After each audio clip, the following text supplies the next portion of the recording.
Hey everybody, welcome back to another 10-minute Marvel video.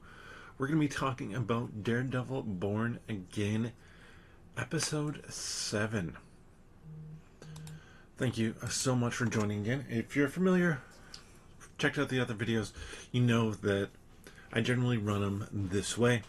I'd just like to toss it out at the beginning so that people are aware. Non-spoiler thoughts first, then spoiler talk after that, and I'll make it real easy to tell when I jump into spoilers. So first off, the non-spoiler thoughts on episode 7. This was an interesting episode. It was a very good,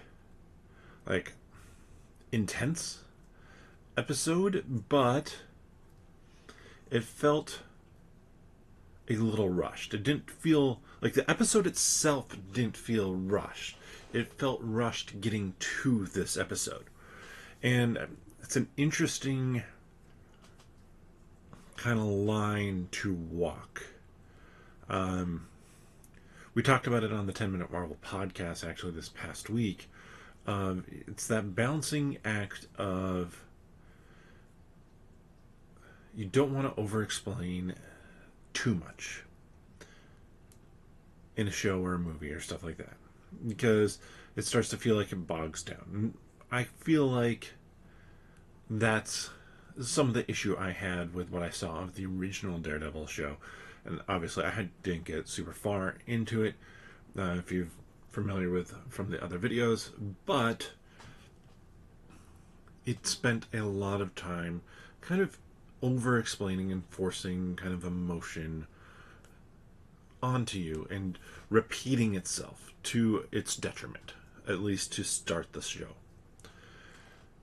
The other side of things is you don't want things to pop up too quickly. Even if you understand what's been going on, sometimes you need a little bit of that build up so you can fully appreciate the payoff.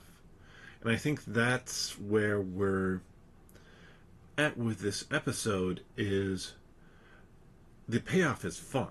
I enjoy the payoff, but with a little bit more time in the lead up. And honestly, it would have had to have been another episode where the lead up was part of it.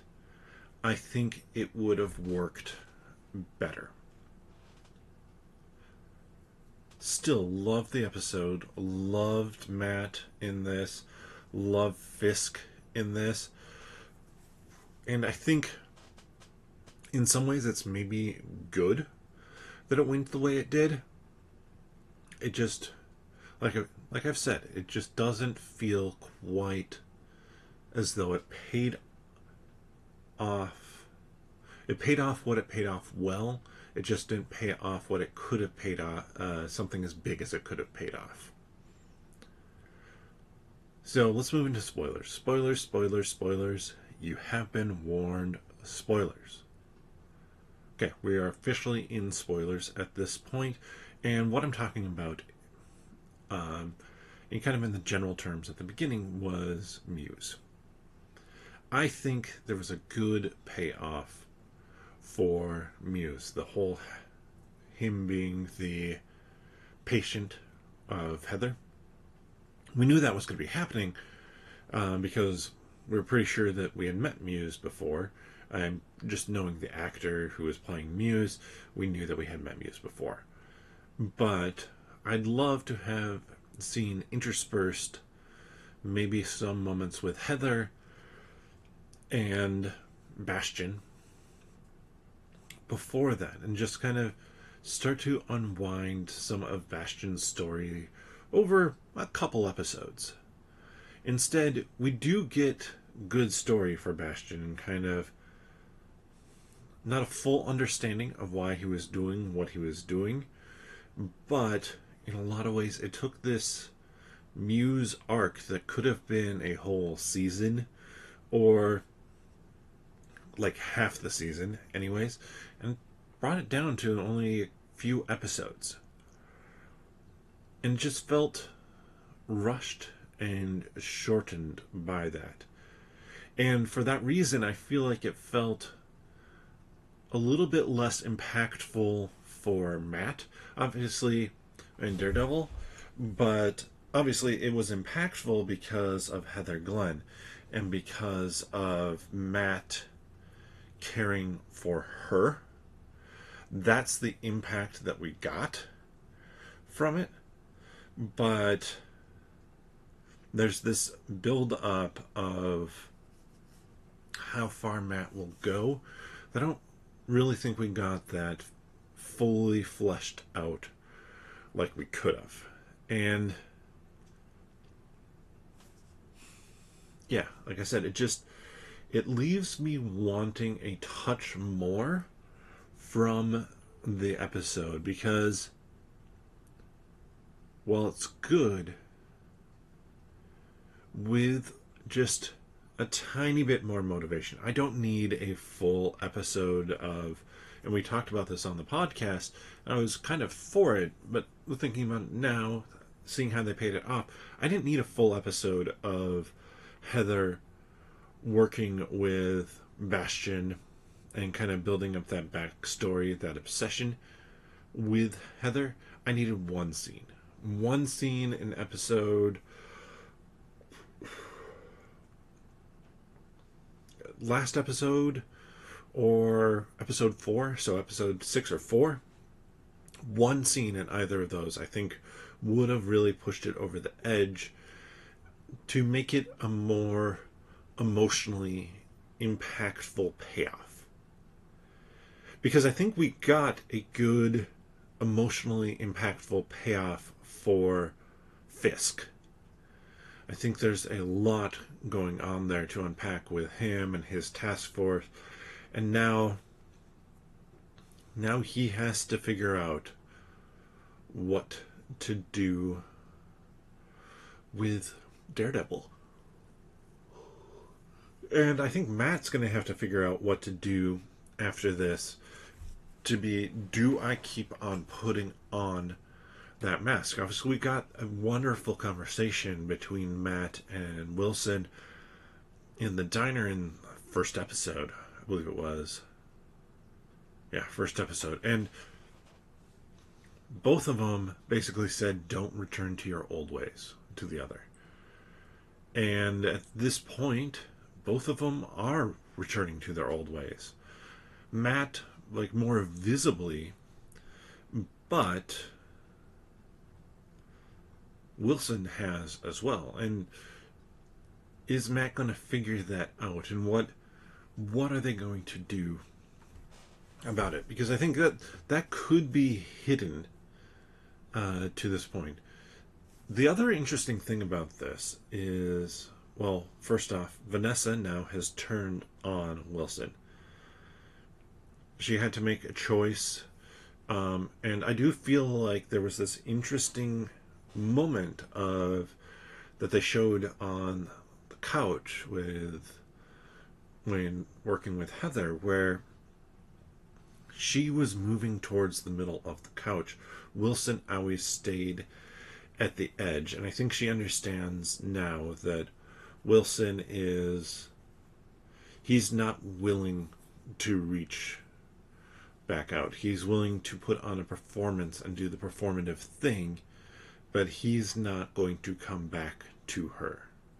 Whether we want to put that to the events of Echo, or combine it with Adam, that storyline that's going on, it's interesting. I think it could go either way. But, sorry, it is really gray outside today, and it's just making me tired. But now there's a clear division.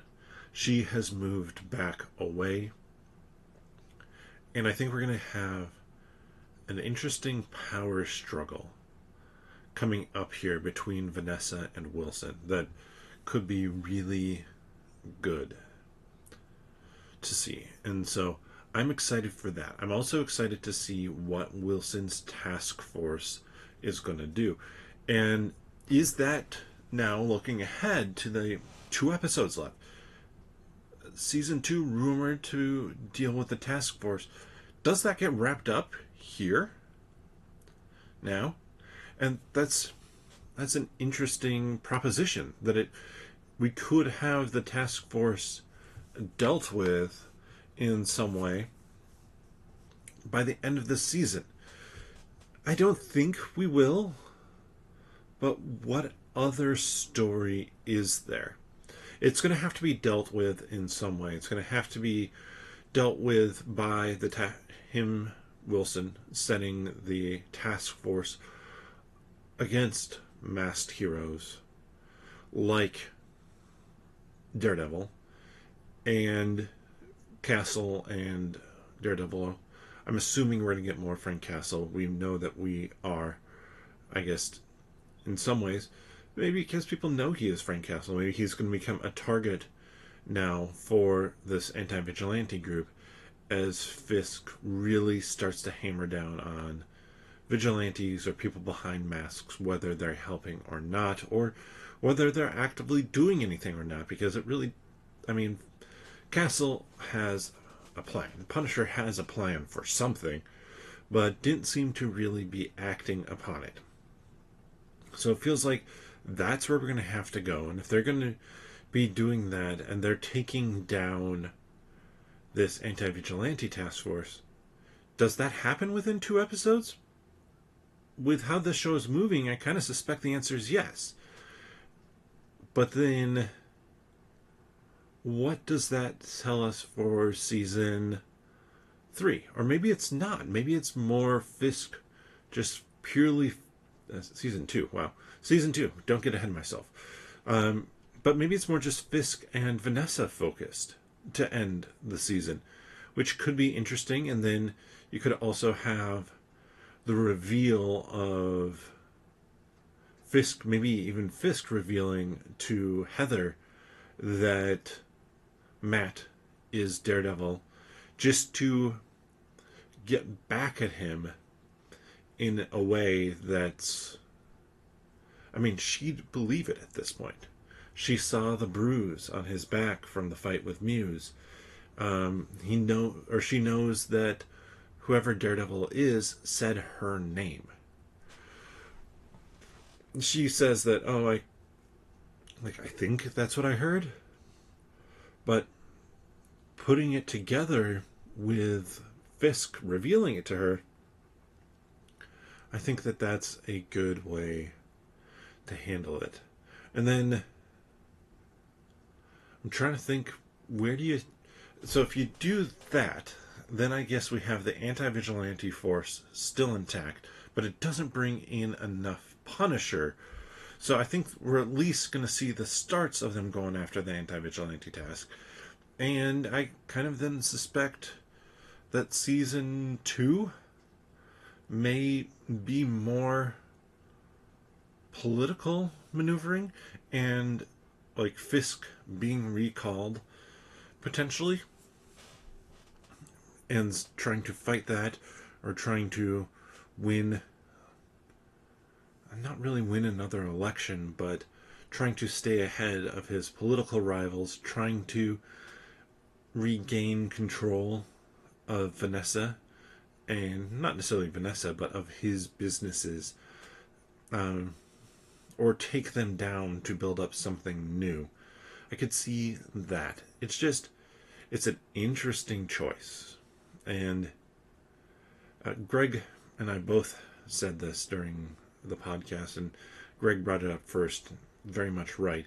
It will be interesting to see season 2 now that we have a single vision for the show. The show had 2 visions that were combined together, and they've done a very commendable job with it, but it is 2 visions, so it is a little bit off sometimes. And I don't know if the Muse stuff... the Muse stuff is from the first person's vision. The Vigilante Task Force from the first person's vision. The Vanessa stuff is not, which makes me think that maybe they're going to continue to stretch that out and deal with and close off this first showrunner's vision with the Vigilante Task Force at the end of season 1, which would make sense. You could do that with Punisher. I doubt that those things were fully shot. That was probably planned for a second season. But now you can deal with that and you can shorten that up, tighten that up, and do the Punisher stuff there. It is a really unique situation for a show, and I can't really stress it enough. For a show that had two different people or two different groups show running it and trying to merge stuff together, they've done a really good job. My quibble with this episode is that I wanted just a little bit more to have that payoff mean a ton. But the payoff itself was done extremely well. And everything was intercut really well this episode. So those are just kind of my thoughts on what happened in episode 7. Let me know your thoughts down in the comment section below. If you're going to talk spoilers, just drop a spoiler at the top. If you enjoyed this content, please give the video a thumbs up. And if you want to know our full conversation on Daredevil Born Again up to this point, and the conversation we will have on Daredevil episode 6, you can check out the podcast. You can find the podcast here on YouTube. Click onto the channel. Subscribe if you haven't already. We appreciate everybody who has and who is checking out the videos. Click that notification bell to know when new videos come out as well. And then click on the podcast tab. Or you can search for 10 Minute Marvel wherever you get your friendly neighborhood podcasts from. But with that, we'll see you next time.